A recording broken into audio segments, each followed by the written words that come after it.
and everything is done by the Department of Statistics, so anybody can use this data. The value of the report is basically to try to match these two. That's really complicated. There's a lot of technical research in there. But the surveys are publicly available, done by the Department of Statistics.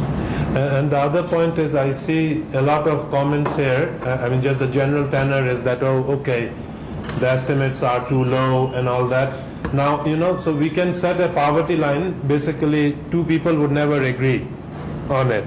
The basic way you say it is really, at the end of the day, it is a moral concept.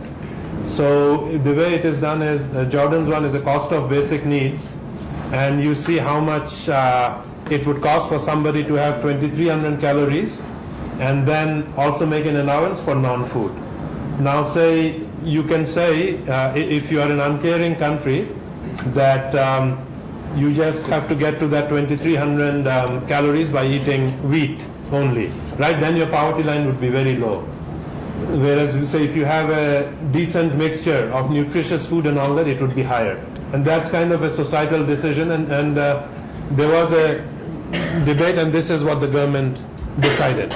But then what is also important is that once you set that, anchor that poverty, and which I tell you, two people won't agree on it, but say you reach consensus, you at least want to compare the trends in a scientific manner. That on that there shouldn't be any disagreement. And that's kind of where our work on this, trying to impute the poverty using labor force surveys and all that, comes in. And the one thing is that, so in Jordan, there has been high growth rate, and at least in the first decade, there was a reduction in poverty. But the employment story was different. And that isn't something I've gotten into in this paper, and I at least am not an expert on it, but I think that is kind of the dilemma.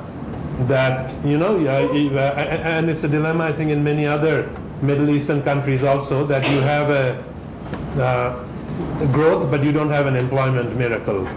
So that is all I can say on that. And on the cash transfer thing also, I don't want to get into a one-on-one discussion with you, because I think it is the job of, say, maybe the government of Jordan to defend them. But I'm just talking in terms of the simulations and all that suggest that and also some of the broad figures I see suggest that it has reached people now. And all of the points that you make, again, I can't contest it.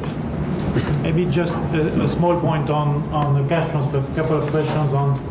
It's not an ideal program to fight poverty, and I think we will all agree at the World Bank also. We're saying cash transfer programs are a very useful tool, but as a social safety net. So if people fall into poverty, at least they wouldn't be starving. So they would have enough to have 2,300 calories. And it's to protect them. But the idea is obviously to lift people out of poverty, and for that the cash transfer is not the tool. For that you need the economy to grow, and you need jobs. That's how people get out of poverty. But in the meantime, it protects people so that they can still have enough to eat, send the kids to school. So it's a safety net. It's basically a protection.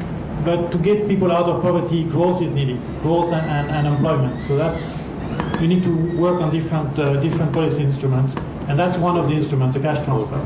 And it has some imperfections, maybe time to get. So I think you can always improve the way the program operates. But I think what we've seen in many other countries is cash transfer programs are very effective.